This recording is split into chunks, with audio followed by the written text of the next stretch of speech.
Hello and welcome to Hattrick. I am Jordan Dollar-Coltman, joined by Elliot Tanti and Braden Dollar-Coltman. Boys, this is our 99th episode. 99 episodes of Hattrick in the books. That does not include specials, and we did a couple like mock drafts for the Kraken. Those already put us over the century mark technically, but in this iteration of this podcast, we have cracked 99 episodes off the bat. We are one hit away from 100. We'll do that in a week's time. It's kind of like the penultimate of the century mark. Braden, looking back, your favorite episode of all of the 99 we've done? Oh my gosh. No Gretzky reference here. This episode could be a great one. Let's see how it goes. I'm pretty sure, here's the problem though. I'm pretty sure we did this episode. I had no time to prep this, so I'm pretty sure we had an episode where we listed off some of our favorite Oilers of all time. And that was one of my all-time favorite episodes on the podcast. All right, that's pretty where good. I'm pretty sure we mentioned Gretzky, Mr. Number 90. Elliot, you got a favorite looking back at the 99 episodes that have preceded this one? I guess 98 technically that have preceded this one. That's how you count. Yeah, it would definitely be this one, I think. What are you like, Tom Brady? The next championship is always the best one. Yeah, three minutes in, this feels really strong. I think favorite, most proud of. I thought we had a really good conversation when everything that occurred around the Chicago Blackhawks happened. Was that a year ago? However long ago it was. Yeah. A little over a year ago.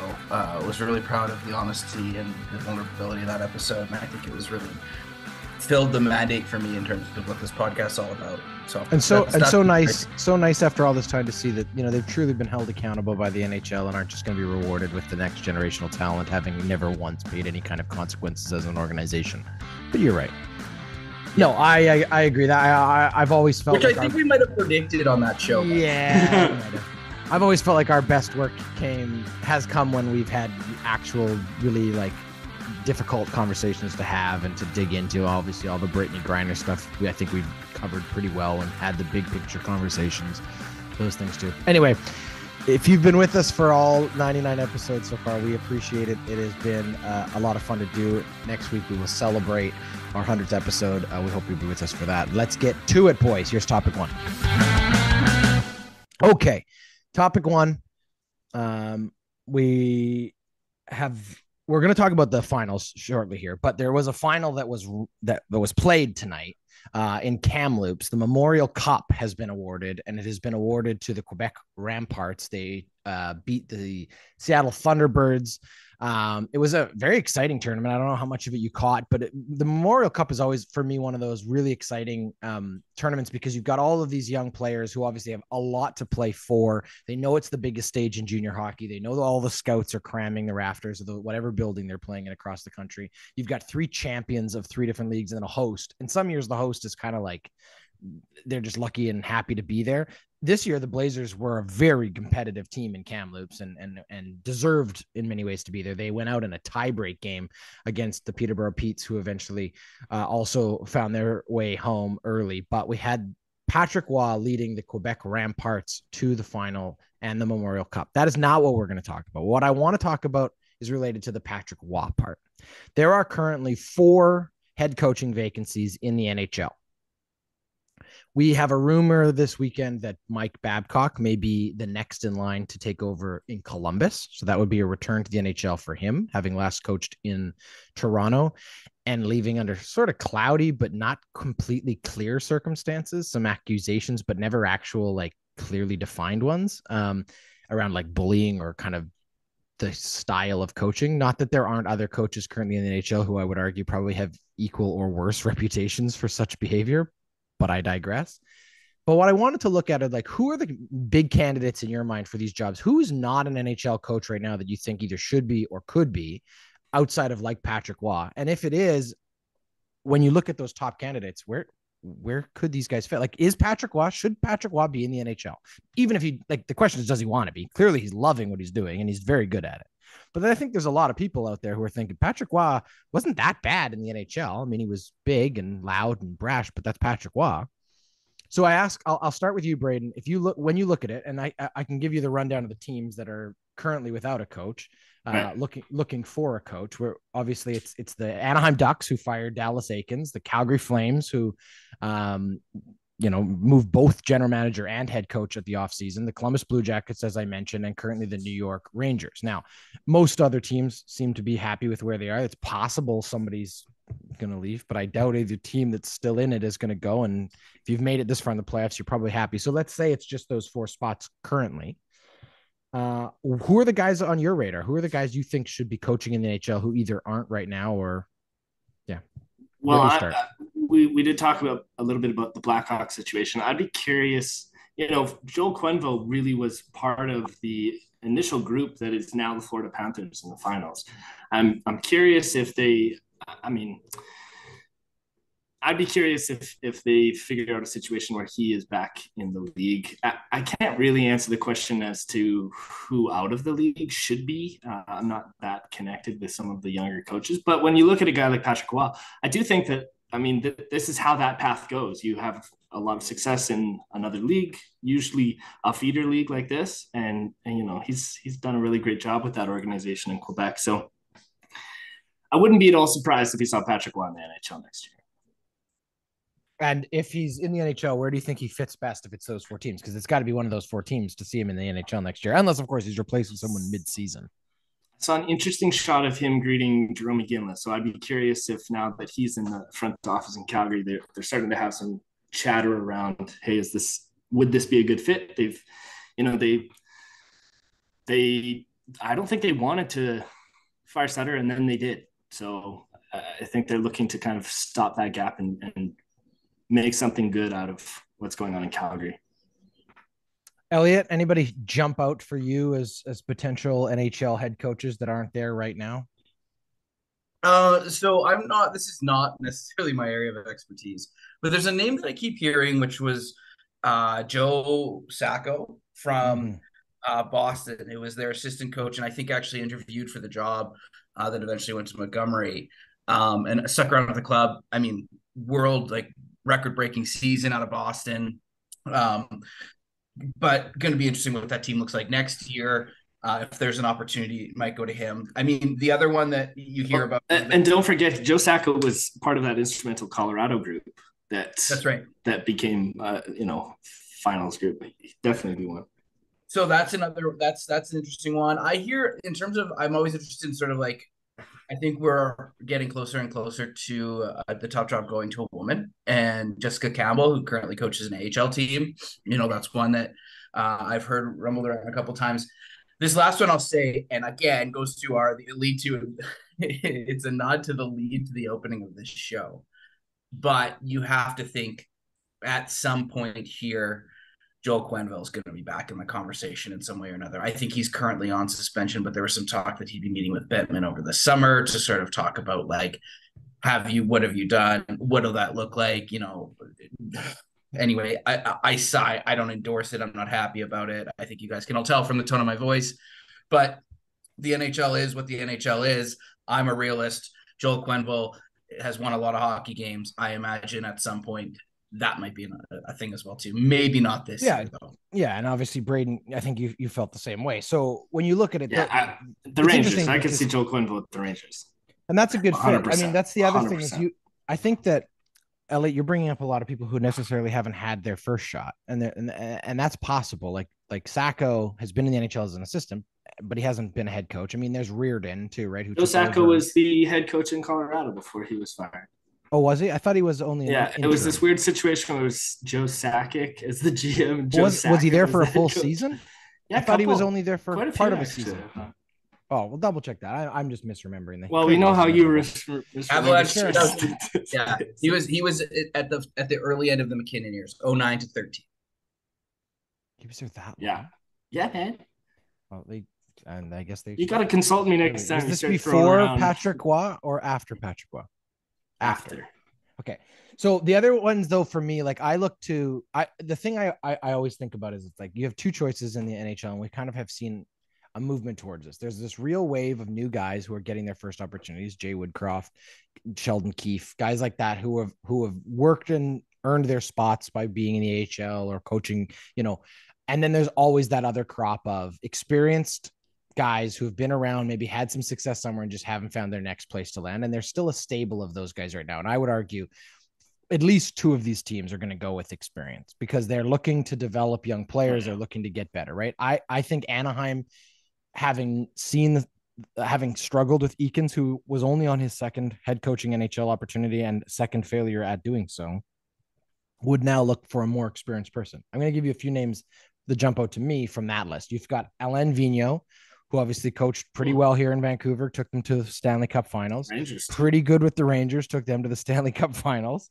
and then hasn't been there for a while. He's reached the postseason 10 of his 13 past tries before being fired.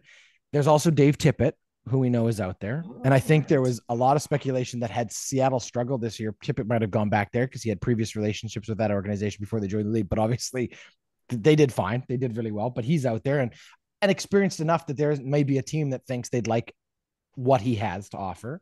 And then the other one for me is Travis Green, who also was out here in Vancouver and actually I think got kind of shortchanged because his teams played really, really well with what they had.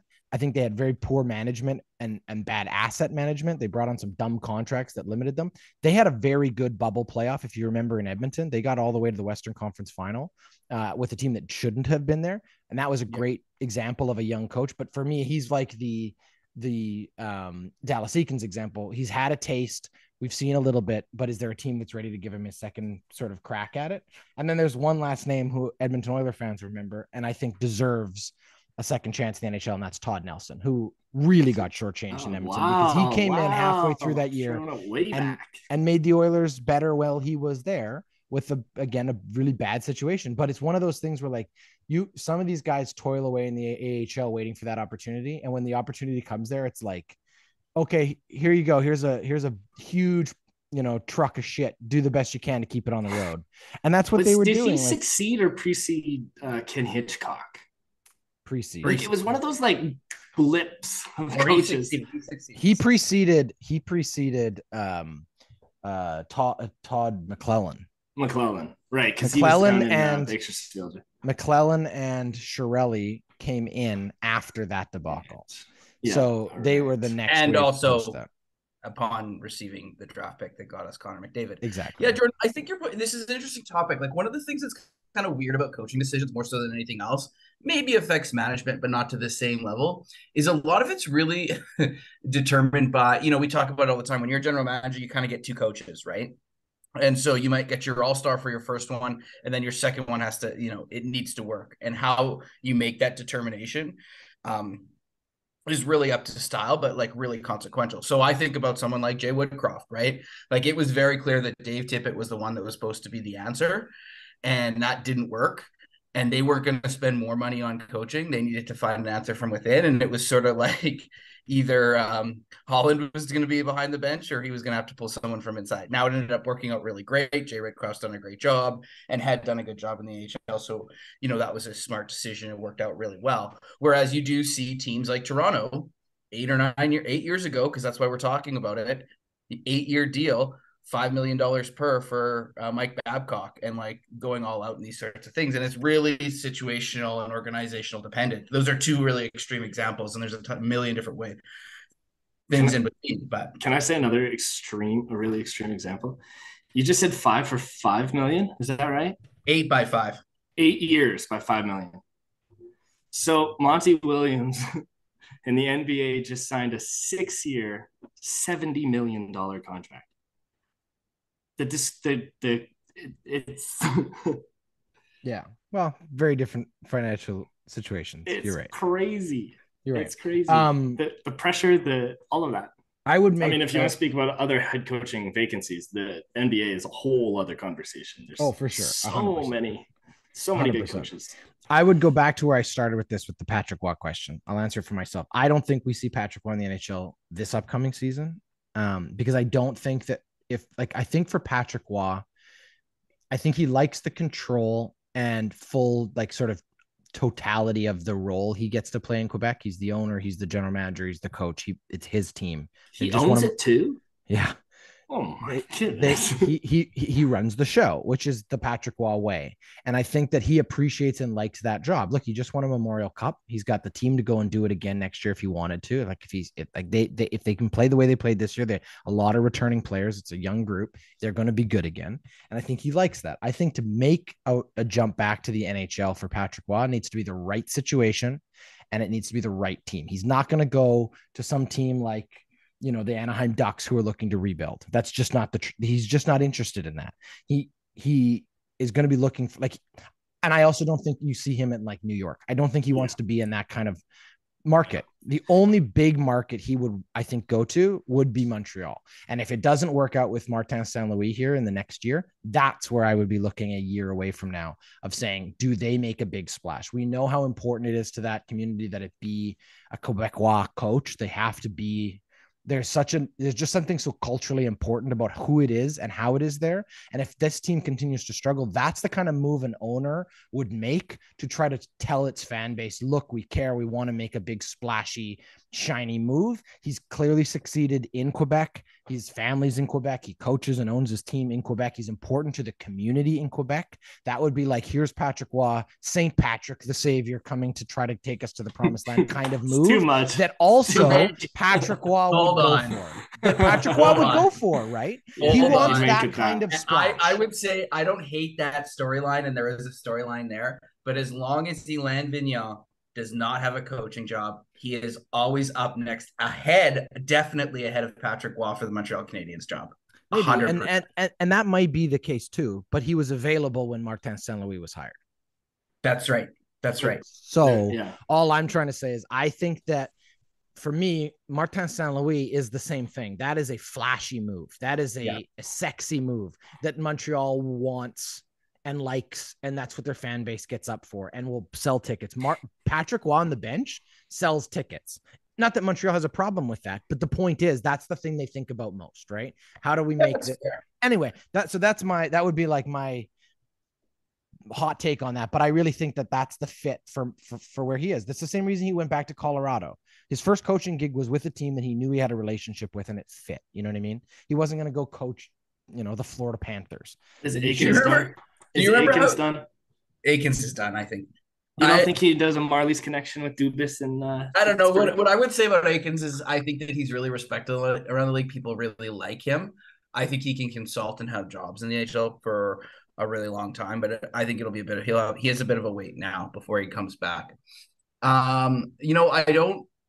This is a really fun conversation because I actually think like where Patrick Waugh, just remember how good he was until he absolutely wasn't. Like it was like he was so polarized in terms of his success that I'm looking forward to Patrick Waugh coming back to the NHL. I think Montreal. What about Quebec Nordiques team, the first year? Not happening. That'd be epic. It'd be not incredible. That would be the narrative I want. It's not happening. They're not going to. He'll buy it. He'll buy the team. They won't get their team.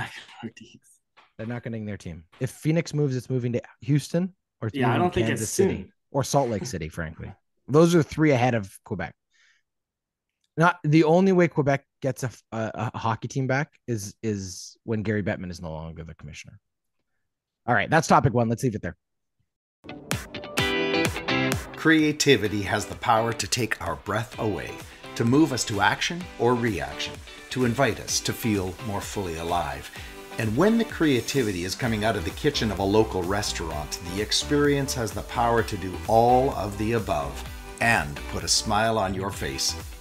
Q Burger in Qualicum Beach on Vancouver Island is home to culinary creativity led by owners Aaron and Kevin.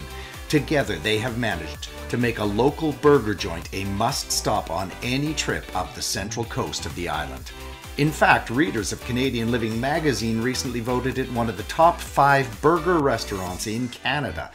And if you're saying, yeah, but a burger joint's a burger joint, then let me ask you, what other burger joint allows you to choose between a Boomageddon, all caps, with double the beef, double the bacon, and double the cheese, and Wicked Sticky, where the roasted chicken breast is topped with balsamic reduction, roasted garlic, and fried brie, or the new Sonic Pickle Boomerito, yup, with an exclamation point. And if meat is not your treat, Consider a Brock of Ages, the Thai tuna tornado wrap, or halibut and chips caught fresh from the ocean 10 minutes down the street that morning. The fish, not the chips. Put it on your bucket list. Q Burger, locally owned and operated in Qualicum Beach, BC.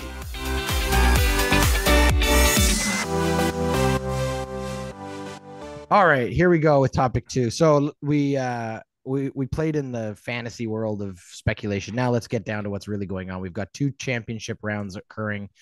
We've kind of been pairing them together for the last couple episodes. Why should we change anything now? So we've got the NBA Finals, obviously, between the Miami Heat and the Denver Nuggets. That series is now tied at 1 apiece after 2.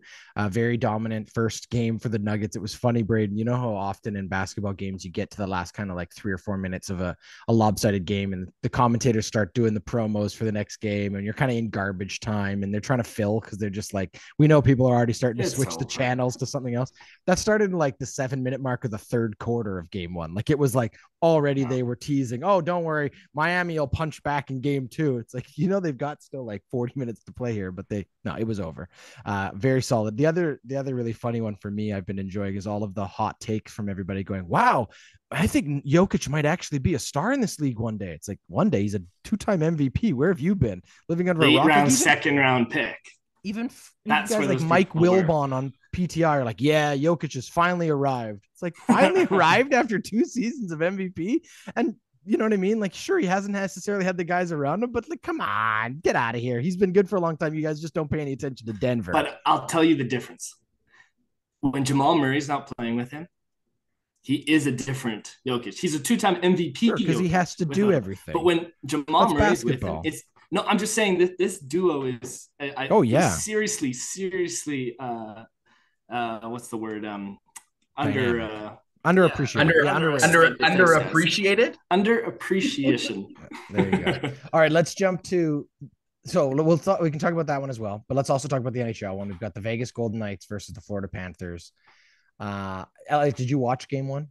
Yeah, can we talk just before we get into game 1? What the hell is going on with the NHL and the schedule and these massive breaks between rounds? Like, is it to keep up with the NBA? I don't get it. Like, this series should have started like 4 days ago. I don't know why we had to wait until Saturday night. Like, they don't want it to be over, Elliot. They don't want it to be over. But actually, I think they might, because their ratings are the worst they've ever been for finals. Game 1 was the lowest. Florida one of the Stanley Cup Finals was the second lowest rated game of the playoffs so far for television viewership. This is the finals. I'm part of I co-host a sports podcast. I had to bring myself to watch the highlights out of the side of my eye while I was at a bar on Saturday night because I have so little interest left in what's going on. This should have started way long ago. When there was time, when there was excitement, when there was still stuff going on, they waited too long, and I think that's that. I get it's 2 boring teams and blah blah blah blah blah, and it's the States. But I think what's damaging their ratings and can't go unsaid is they've just been waiting way too long in between rounds for this stuff. If they waited this long and it was the Oilers in the finals, would you be feeling the same way?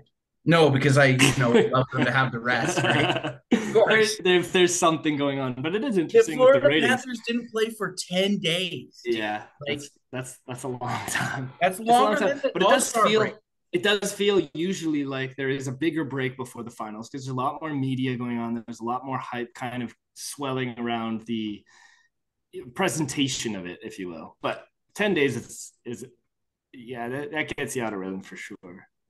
So we obviously had to wait last week to finally know who was in there because we were waiting for the Vegas Dallas series to finish, and we ended up with the Vegas Golden Knights. So we've made our picks for this round. As you look at, obviously we're a game in already, but as you look at it and how these 2 teams match up, like, is this where the Florida Panthers sort of Cinderella run ends? Like, or is Vegas just the one team here that's really built to do this differently than the teams in the East they've faced? Because it feels like Vegas just right now has this kind of like calm confidence that the other, like when Boston went in there, obviously they were kind of just shook and surprised by what they got hit with Florida. That was the big shocker. Toronto, I think, went in there just sort of on the momentum train. And then for me, Carolina just was a year away from being really ready too, experience wise. Now you've got a team that's been there for a lot of, core pieces. Marcia, Petrangelo's obviously won a Stanley Cup. Like, you've just got this different level of experience here that they're playing against. And I would argue right now the best coach in the playoffs. Well, you got two of the best coaches, because I think Paul Maurice has been great too. But coaching wise, he's just got such a strong system. Cassidy in Vegas. For me, it just feels different. You know what I mean? Like, this feels like the first time the Florida Panthers don't have that kind of swagger of the wily underdog who's just not afraid of anybody. It feels a little bit now like the pressure might finally be arriving. I definitely agree the pressure's starting. I don't think that this is going to affect them the same way in terms of their play style. Like, Florida had a lot of pressure in that game still, and Bobrovsky is undoubtedly the best goalie in the playoffs this year. Yeah, I mean, this is the thing that I think you touched on something that's really interesting and that I kind of love about the Stanley Cup playoffs more so than anything else, is that when you get to the fourth round, you no longer can call yourself an underdog. And I think that Tkachuk and the Florida Panthers have really gone into every series being like, oh, we shouldn't be here. Whoa, wow, what an upset. This is the time when everyone's counting against us. Well, you've won 3 rounds, 2 of them pretty decisively. I don't think you're an underdog anymore, even up against this thing. And you can see the tone is different. Look, I don't think they're going to be pushovers. They remind me of a team that we don't like to talk about, but the 06 Oilers, right? A couple guys really hot, really good goalie, making a run against a much more experienced team in the finals. And I think this could go long. But right now, I think that the tone and tenor is different. What will be very telling and very interesting is, like we saw tonight in the NBA, and what Miami was able to do, is Florida able to punch back in game 2. Game 2 is very important, and that will be very telling. Yeah, I think that's kind of why I asked, because I feel like for Florida, this is really where the rubber finally hits the road. They have to not only play with they haven't had pressure. They've always had nothing to lose, kind of thing. They've come into every single game going, we're lucky to be here. We're happy to be here. We weren't expecting to be here. Let's go. And the other teams they were facing, I think once they were down, I think that's not pressure though.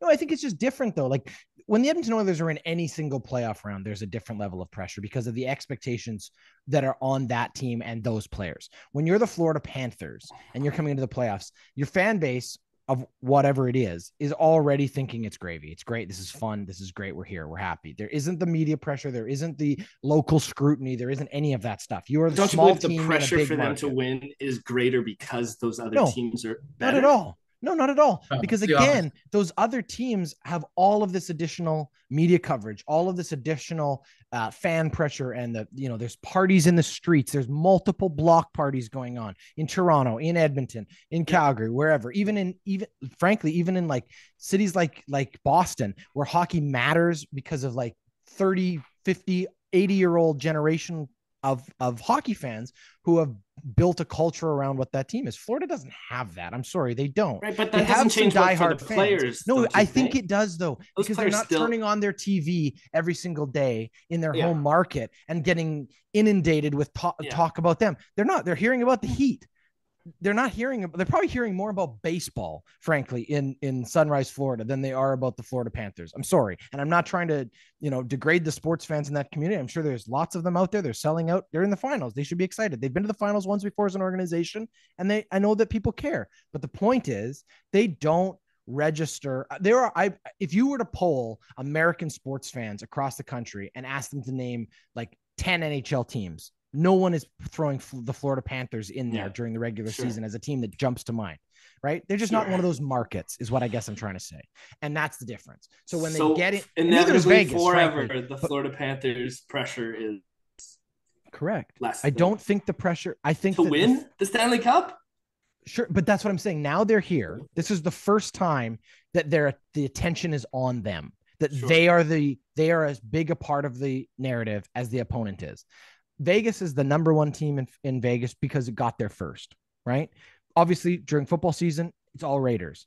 But Vegas was there first. The Golden Knights were there first. They are Vegas' pro team. And what I'm trying to say is, from that perspective, they have a different level of pressure all the time. but it's not the same as some of these major markets. And those are the type of teams Florida knocked off.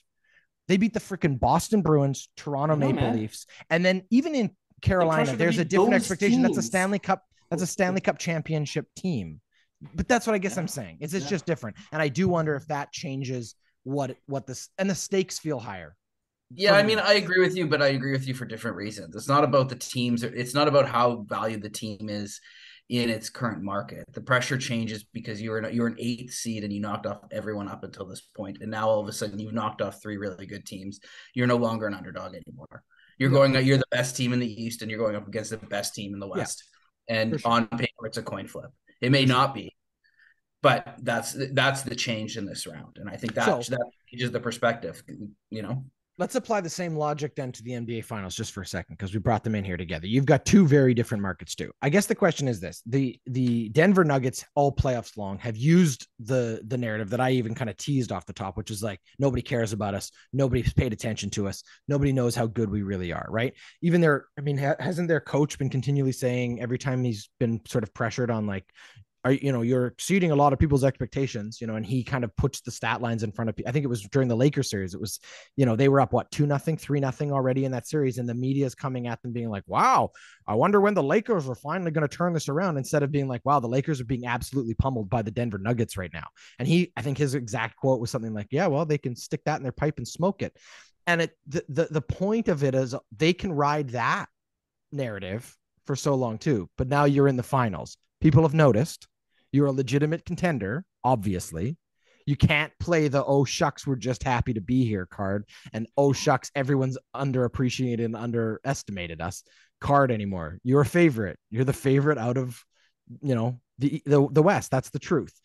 And Miami, coming from a bigger market, multiple time champion, different fan base, there's different stakes from that perspective. Obviously, I think it's a different thing than the NHL, because Denver is a very serious sports market and does care about the Nuggets in many ways.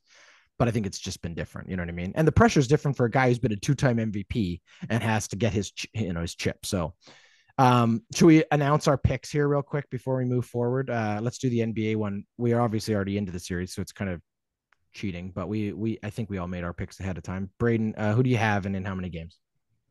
I've made multiple picks over the course of this.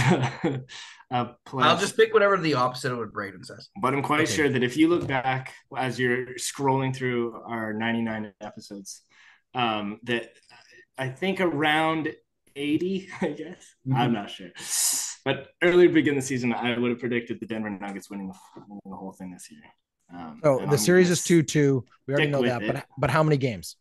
I'm going to say 6. Sorry, 1-1. 1-1 after 2. That's 1-1. Yeah, but I do think 6. I predicted 5 in the other series, and after that team went down, a little runway would be nice. And I think it's going to be still quite a battle here between the two teams. All right. I'll take Denver in 7. I think that Miami showed us in that Boston series that they're capable of 2 things. One, blowing leads, but equally being competitive and fighting to the last second of every game. And I think that they'll do the same thing here. They are a scrappy team. They are led by some very talented and experienced players, and they'll have Denver pushed around a little bit. But I think Denver has the pieces, and Jokic is just the best player in the world this year. So he'll get them another chance, or he'll get them their first championship, I should say. Elliot, who do you have? Yeah, I'm cheering. I'm cheering for Denver because I like to see them win their first championship. I will take Miami to be the contrarian here. Sure. And that's not based on nothing. They've got some players coming back that were hurt earlier in the playoffs, so they're going to get stronger presumably. Kyle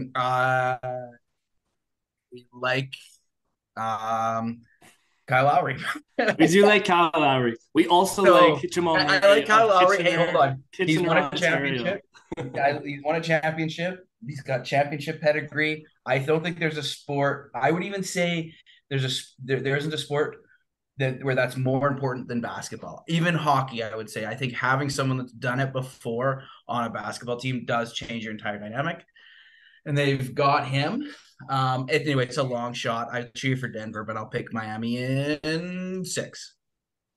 All right, let's jump to the NHL side of it. I know we made our picks already here, Elliot. You have them there for us. Do you want to remind us what our picks were? Yeah, so I'll update you on the standings from the playoffs. Yes, please.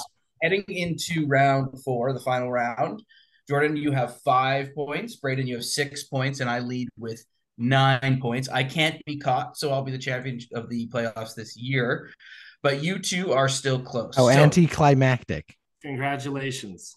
Does this mean we can stop talking about it?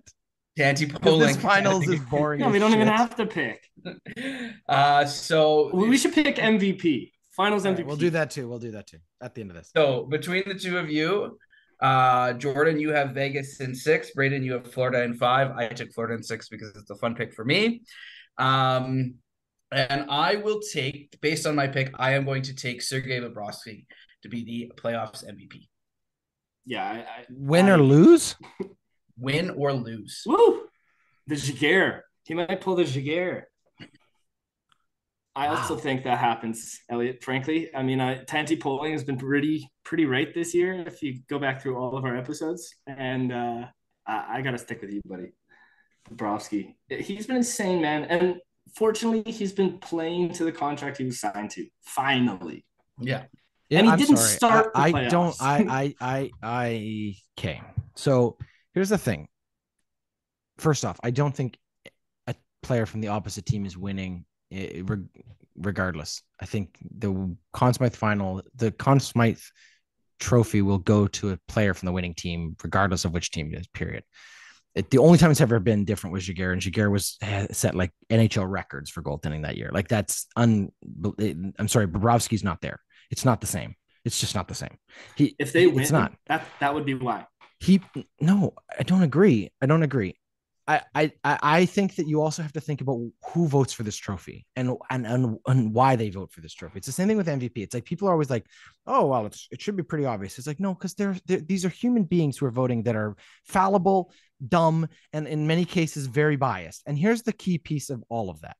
The people who are voting for this like a story, and the Bobrovsky story has been written 100 times. How many times have we seen a goalie get hot in the playoffs?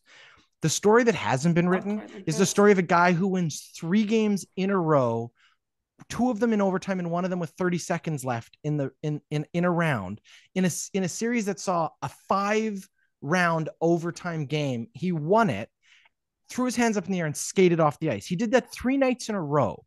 You had him with more game-winning goals than anybody else in the playoffs, leading a Cinderella story. If the Florida Panthers win the Stanley Cup, this trophy is being handed to Matthew Tkachuk, period. It's because the bias of the narrative is too much for the writers who vote on this shit. I'm sorry. It's just, Frank, whether it's right or not, that's what will happen. I just still don't like him. So I'm going and I don't like him either. I don't like him either, but that's the story. And they like the drama of it. He's a character. The story, man. He's just too low profile. It doesn't matter. The second part for me is, again, it's going to go to one or the other team. So if we're really picking here, you've got to pick one from both teams, or you've already cut yourself in half. So I'll do that so I have a chance to win. I picked Vegas to win the Stanley Cup, and someone from Vegas will hoist that trophy. And frankly, I think it's probably going to be a forward who scored a bunch of goals. Cassidy. Matt Stone. Probably Stone. Probably Stone for fighting through the injury. I think it's probably that. It's either him. It's either him or it's the injury that he couldn't play until game 1 of the playoffs. Right. With that extra cap space. Jack Eichel's pretty close in the points. Listen, if we're going to take 2, I'm going to say... wait a minute. I thought you said he was going to win it no matter who won. What is this? Well, you reminded Elliot for my second pick. For my second pick, I'm going to take Joe Pavelski for coming back. Oh, Jesus. I still want him to win the cup, man. I really, really want Joe Pavelski to win the cup. Coming back from that career-ending injury. You know what? If that were the rules, if it was all about like who really was the best player in the playoffs, then Evander Kane should have won last year, considering he didn't even play in the finals and he was still tied overall for points. Draisaitl should have won this by the end of it. Yeah, he would have. All right, that's topic 2. This is only the second topic.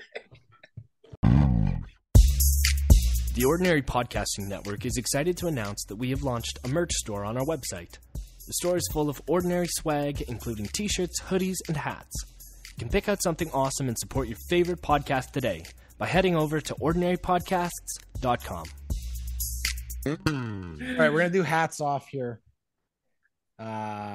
real quick because that went long. Elliot, you want to Tell us who you're tipping your hat to this week.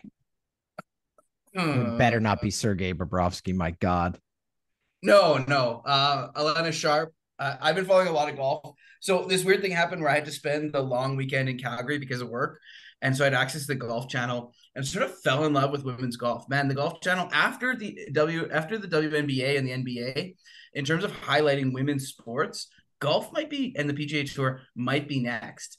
There were some really interesting and cool events that you could watch on the Golf Channel related to women's college golf. And so I've been enjoyed watching that. And so that's been something I've been thinking about recently. Canadian Alana Sharp won the Four Change Invitational on the Epson Tour this weekend. So my hat goes off to her.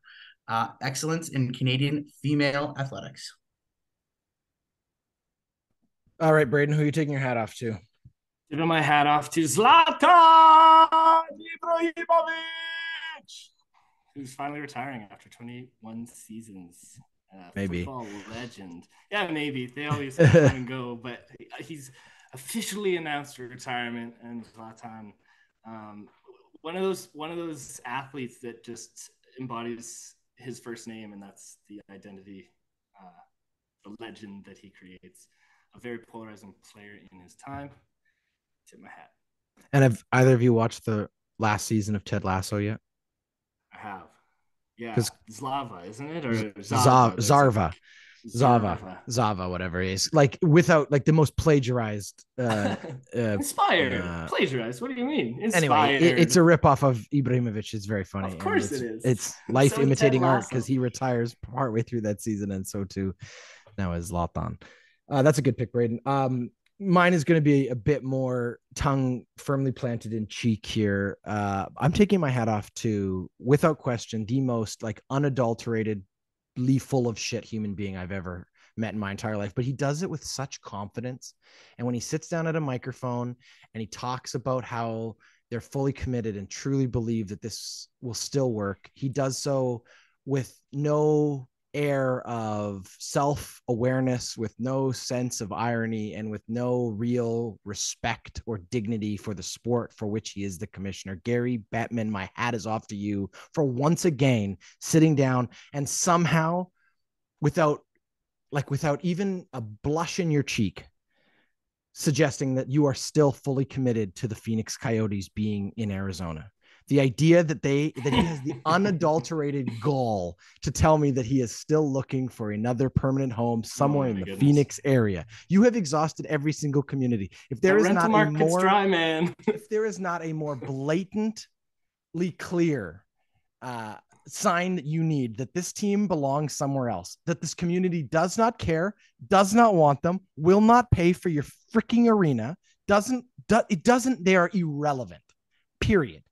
Completely and utterly irrelevant. You have players who are currently on that roster who are asking to be bought out, literally willing to walk away for nothing to get out of there because it is a shit dumpster fire inside of a fucking waste. Like, it is so bad. And Gary Bettman is sitting there suggesting that it'll still work. We're still working with them. We're not going to give up. This team he has turned down people who had money to try to buy them. This team almost went to Hamilton in the early aughts under Jim Balsillie, and he said no because they believed it should stay in Arizona. They have had gambling crises where you literally had a coach at this hockey team, who now ironically coaches another hockey team in this, charged with gambling on hockey. You had the debacle of the Gretzky ownership that went sideways and had to go through court to get rid of. You had ownership here who didn't pay rent for 2.5 years in a huge stadium that they were in and literally were evicted. And now you are having them play in a college rink that has less people in it on average than not only any NHL team, but any professional hockey team. There are more people attending like MLS soccer games in small communities like fucking Utah, in Salt Lake City, than an NHL freaking hockey game. It's ridiculous. Wow. It's insulting. It's degrading to the entire league. And Gary Bettman, you sit up there on a throne of lies. Wow. And my hat goes off to you for somehow doing really so with no shame and no, absolutely no guilt for what you've done to this sport. Wow. I feel like I should change If I was mine if now. I was a Coyotes fan in Arizona, I would certainly be happy with that he's literally gone to all ends to try and keep the team there. And I think But they should never have been there. But I think we all sometimes forget we were young, but there was a time when the Edmonton Oilers' future in Edmonton was. Oh, don't start this, Very- Elliot. well, The Phoenix very- Coyotes are a stolen very franchise. The Phoenix uncertain. Coyotes are a stolen franchise. They Hold were on. Exactly. the And Winnipeg look, Jets. look what happened to the fans in Winnipeg when that team They left. got their team back Look at because the- they belonged there in the first years place. later when they grew And he beards. should never have Jordan, moved them. I don't it's not even this sport depend.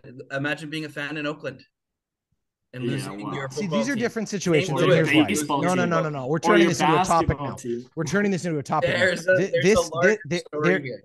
And I appreciate that. I'm sure that there are a handful of Coyote fans. I get that. But they are a handful because if there were more of them, they would be selling out buildings and they would be keeping their team. The truth is there isn't a market for it there. And yes, the small number of fans that are there deserve to have a hockey team that they love and care about, but it should be an AHL team. That is the size of market for that sport in that community. I'm sorry. That's the truth. Jordan, I can guarantee the audacity of the NHL to try to demand that these small communities around Phoenix pay for an arena is ridiculous to begin with. And it's not going to happen. I will continue There's cities to that want for him. him. And whether or not the team stays in Arizona or they move to another franchise like Quebec, everyone will always continue to boo for that man. So True, I also tip because my hat. That's how it works. But he's maintaining his identity by it's his legacy. The Arizona Coyotes situation is Gary Bettman's legacy, period. It isn't anything else about the sport. It isn't growing it in unique markets. It isn't the fact that you've got freaking Florida and the Vegas Golden Knights in a final. That is not your legacy. Your legacy is the absolute and utter train wreck that has been the entire existence of the Phoenix/Arizona Coyotes, period. Oh, I End can't of wait until Gary conversation. Bettman leaves and we do it. I completely disagree with that as a legacy of Gary Bettman. Okay, we got to end this. But you have crossed the line, buddy. Wow, I didn't expect to see Elliot Tanti wearing a vote for Bettman pin, but somehow he is just absolutely. You're the one that tipped your hat off to him. Yeah, incredibly sarcastically and unironically, like everything he's ever done. All right, that's our show for the day. Thank you for listening. As we said, this is our 99th episode. We will be back next week to celebrate the century mark, where Gary Bettman will be our special guest. Oh God, our let's grandfather get him used on board. to name him that dink of a man. Yeah, that dink of a man indeed. Look, we appreciate your loyalty and listenership. If you've joined us at episode 98 or you joined us at episode 1, no matter how long you've been with us, we appreciate it. We will have you back next week for our 100th celebration. We also, of course, on the network this week have a new episode of Pit Stop because they've been running races back to back to back. The Barcelona Grand Prix, or I guess it's the Barcelona de Catalonia Grand Prix, took place this weekend. We'll talk about that tomorrow or Tuesday. On the Red Bull. Pardon me. With Tyler Walzak and myself on the Pit Stop podcast. Also, last week, if you missed it, the Ellipses Thinking podcast had a great interview with Bob Boniel, designer, director, production designer. Fantastic conversation. If you're interested in that, please go check that out. You can find out more about this show, that show, and all of our shows on the Ordinary Podcasting Network's website, which is ordinarypodcasts.com. Until next week, that was Hatrick. Hatrick is a member of the Ordinary Podcasting Network. It's produced every week by Jordan Dowler Coltman and Braden Dowler Coltman. You can follow us on Instagram, Twitter, and Facebook. Thanks for listening.